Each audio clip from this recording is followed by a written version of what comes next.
Hola, ¿cómo están? Mi nombre es Felipe, uno de los integrantes del área de Data Science en el proyecto Fly on Time. Para construir el modelo predictivo de nuestra aplicación, nos enfrentamos al desafío de procesar y analizar más de 3 millones de registros históricos de vuelos domésticos en Estados Unidos, específicamente del año 2023. Estos datos fueron obtenidos directamente desde la plataforma Kaggle. Nuestro primer hallazgo crítico fue el desbalance de clases. Como pueden observar en el siguiente gráfico, la operación aérea es intrínsecamente eficiente, y esto quiere decir que el 18% de los vuelos presentan retrasos reales. Esto nos obligó a diseñar una estrategia de modelado que fuera capaz de detectar esa minoría crítica sin sesgarse hacia la mayoría puntual. Para garantizar que las predicciones tuvieran un valor de negocio real, nos alineamos con el estándar internacional. Definimos nuestra variable objetivo, en este caso el target, siguiendo la normativa DOT y ATA. Un vuelo se considera retrasado solo si supera los 15 minutos de demora en la salida. Pero los datos crudos no eran suficientes. Realizamos un proceso exhaustivo de feature engineering, transformando variables temporales para capturar patrones como la hora, el día y el mes, y codificando aerolíneas y orígenes, convirtiendo la data bruta en información lista para el entrenamiento. Después, sometimos a competencia a dos algoritmos robustos, una regresión logística como base y un Random Forest Classifier para capturar la complejidad no lineal. Tras evaluar ambos modelos, los resultados fueron contundentes. El Random Forest superó significativamente al modelo base, alcanzando un ROC AUC de 72%. Pero más allá de los números, lo vital para la experiencia del usuario fue la matriz de confusión. Como observamos aquí en el gráfico, el Random Forest logró reducir drásticamente los falsos positivos. Esto es clave para Flying on Time, porque significa que no alarmaremos innecesariamente a los pasajeros con alertas de retraso cuando su vuelo realmente saldrá a tiempo. Finalmente, para llevar esta inteligencia a producción, serializamos el modelo elegido y sus transformadores en archivos pickle o .pkl. Esto nos permitió empaquetar toda la lógica matemática en objetos ligeros que nuestra API puede consumir en tiempo real, cerrando así el ciclo de Data Science. Con el modelo entrenado, optimizado y exportado, le doy el pase a mi compañero de equipo de backend, quien les mostrará cómo se integraron esta predicción en la infraestructura del servidor. Muchas gracias. Hola, soy Sergio Calderón, integrante del equipo de backend de nuestro proyecto Fly on Time. Nuestro rol fue crear la puerta de entrada al sistema, es decir, la parte invisible que conecta todo y asegura que la información fluya correctamente. Implementado en Java 17, el proyecto es Maven con Spring Boot 4.02. Java y Spring Boot ofrecen robustez, seguridad, soporte de alta carga de transaccionalidad, entre más beneficios. El backend es la puerta de entrada segura de la aplicación. Explicación de backend. Desarrollamos una API que es un servicio web que recibe solicitudes y devuelve respuestas. El flujo es el siguiente.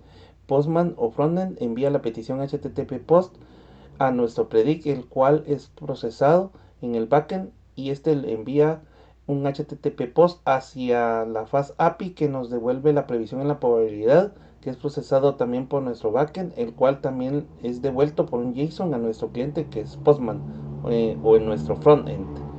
Es decir, Java actúa como intermediario entre el cliente y Fast API. La arquitectura que usamos es el patrón MVC, modelo vista controlador. Este separa la lógica en tres componentes principales para hacer el código más organizado, mantenido y escalable. Aquí tenemos nuestro Prediction Controller, que es en Spring Boot, que es la clase que actúa como el recepcionista de la aplicación. Y utilizamos la clase Global Exception Handler para manejo de errores.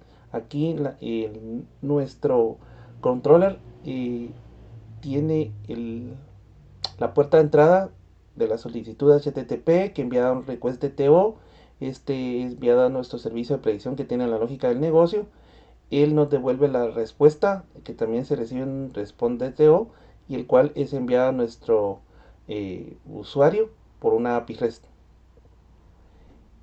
Este es el código que nosotros tenemos de nuestro Prediction Controller, el cual tiene varias anotaciones que indican por ejemplo, el REST controller que indica cuál es el tipo o clase de controlador que es REST, endpoint arroba post mapping, que es donde se crea el endpoint, y finalmente pues tenemos donde se arma la petición completa, que es la que envía el cuerpo de JSON y los headers para es unidos para que se envíen con REST template.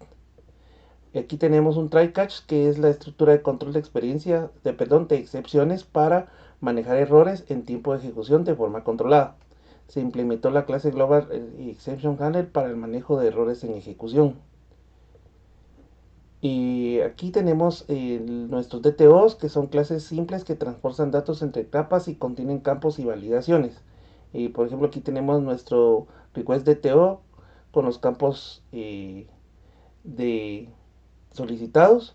También tenemos nuestro prediction DTO, y continuamos con las dependencias clave que utilizamos en POM XML, que son Spring Boot Starter Web para API REST y servidor Tomcat, Spring Boot Starter Validation para Beam Validation en DTOs, y Lombok para reducir el boilerplate o código repetitivo. Aquí tenemos nuestra clase Global Exception Handler para el manejo de nuestros errores, y tener también posibles validaciones de posibles errores con nuestra Fast API, dando mensajes personalizados. Muchas gracias, y a continuación Frontend. Hola, mi nombre es Elías. Formo parte del equipo de Data Science y también fui el encargado de construir y programar el frontend de nuestro proyecto Flight on Time, que es lo que les voy a explicar brevemente. El frontend se comunica con el backend a través del endpoint, utilizando la función fetch de JavaScript. Para que esta comunicación funcione correctamente en entorno local, configuré un proxy usando Vite. Este proxy define un target que permite conectarse al backend, evitando los problemas de CORS que imponen los navegadores. Por esta razón, cada vez que se ejecuta el proyecto en local, es necesario iniciarlo con el comando npxvite desde la carpeta donde se encuentra el archivo principal de la aplicación. La construcción de la página se realizó usando HTML para la estructura y Tailwind CSS como framework de estilos. Toda la lógica y funcionalidad se implementó con JavaScript Vanilla. Para el indicador de carga decidí utilizar la librería Spinkit, integrada mediante CDN, lo que nos permitió evitar instalaciones adicionales y mantener el proyecto más liviano. En la parte de JavaScript, el enfoque principal fue el uso de funciones reutilizables, con el objetivo de reducir el código repetido y mejorar la mantenibilidad. Un ejemplo de esto es la función limpiar HTML, que recibe un parámetro y limpia el contenido HTML del contenedor que se le pase. Esta función se reutiliza, por ejemplo, dentro de la función que llama a la API, de la siguiente forma. De manera similar, la función alerta recibe un texto como parámetro y permite mostrar mensajes personalizados según el contexto. También existe la función insertar resultado, que recibe como parámetros la previsión y la probabilidad de vueltas por el modelo. Para consumir el endpoint se utiliza fetch API.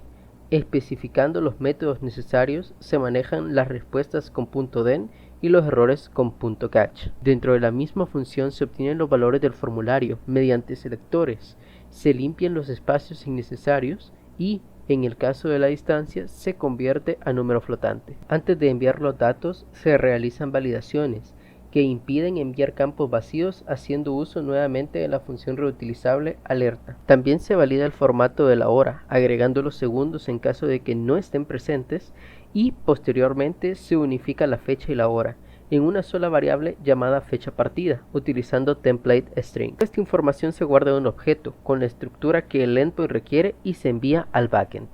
Finalmente, los datos recibidos se imprimen dinámicamente en el HTML mediante JavaScript, creando contenedores, aplicando estilos y agregándolos al DOM con AppEndChild. Para terminar, les muestro el funcionamiento de la aplicación en tiempo real. Esta es una pequeña prueba para que se pueda ver cómo funciona la API. Una vez se introducen los datos de esta forma y se envía a analizar vuelo, automáticamente el botón se desactiva y el spinner empieza a rodar. Una vez obtiene los datos de la API, los muestra por este lado y limpia los datos del formulario.